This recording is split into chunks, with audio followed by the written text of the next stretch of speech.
अगर आप अपनी ज़िंदगी में सफल होना चाहते हैं, आगे बढ़ना चाहते हैं और बेहतरीन ज़िंदगी जीना चाहते हैं, ज़रूरतों के हिसाब से नहीं बल्कि सपनों के हिसाब से यदि ज़िंदगी जीना चाहते हैं, तो ये कहानी आपको काफ़ी मदद करेगी। अपनी ज़िंदगी को ठीक से समझने में और सफलता की राह में आगे बढ़ने में बहुत ज़्यादा मदद करेगी ये एक कहानी। एक बार क्या होता है कि एक गुरुजी थे, उनके कई शिष्य थे। तो एक दिन सभी शिष्यों को गुरुजी ने बुलाया और कहा कि बेटा, अब आप सभी में से हमें सबसे बेहतर शिष्य की तलाश करनी है।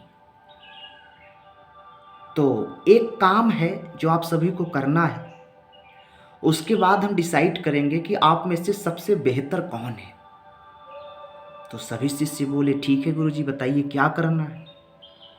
गुरुजी ने कहा, बेटा, एक कमरा है, उसमें आप सभी के नाम गुब्बारे पर लिखकर रखे गए हैं।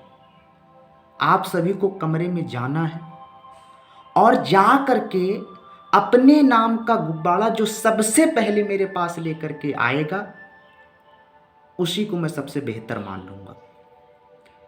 तो सभी शिष्य बोले, ठीक है गुरुजी, हम तैयार हैं।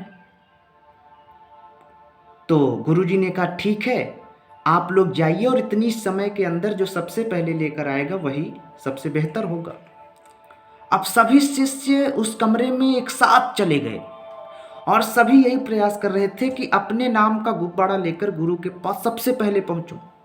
लेकिन उनके नाम का उनको मिल नहीं रहा था और ज्यादा भीड़ हो जाने के कारण गुब्बारे फूट रहे थे आपस में।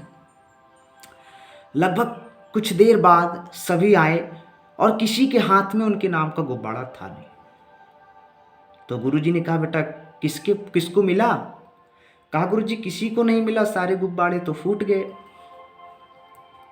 तो गुरुजी ने कहा, अब मैं बताता हूं, इस तरीके से लेकर आना। बोले, ठीक है गुरुजी।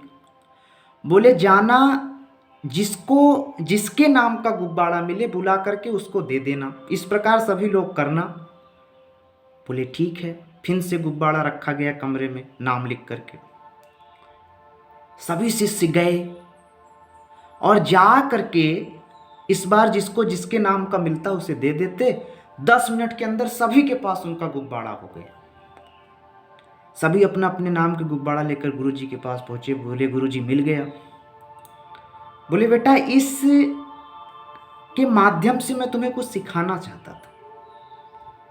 जब आप जिंदगी में अपने बारे में सोचना शुरू करते हो, अपने स्वार्थ के बारे में सोचना शुरू करते हो, तो ये संभावना थोड़ा कम हो जाती है कि आप सफल हो पाओगे या नहीं। लेकिन अब जब आप दूसरों को साथ लेकर के, दूसरों की मदद की भावना से जब आप आगे बढ़ते हो, तो आप तो सफल होते हो, साथ में सभी लोग सफल हो जाते हैं। और यही ज्ञान का महत्वपूर्ण बात है।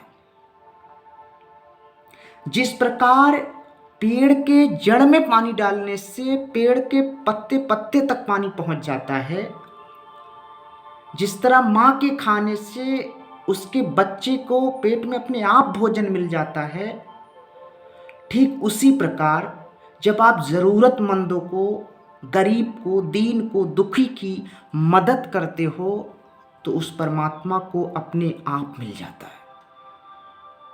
ये कहानी में काफी कुछ सिखाती है कि कुछ देना आप शुरू करिए, दूसरों की मदद करना शुरू करिए, भगवान आपकी मदद खुद ब खुद करेगा।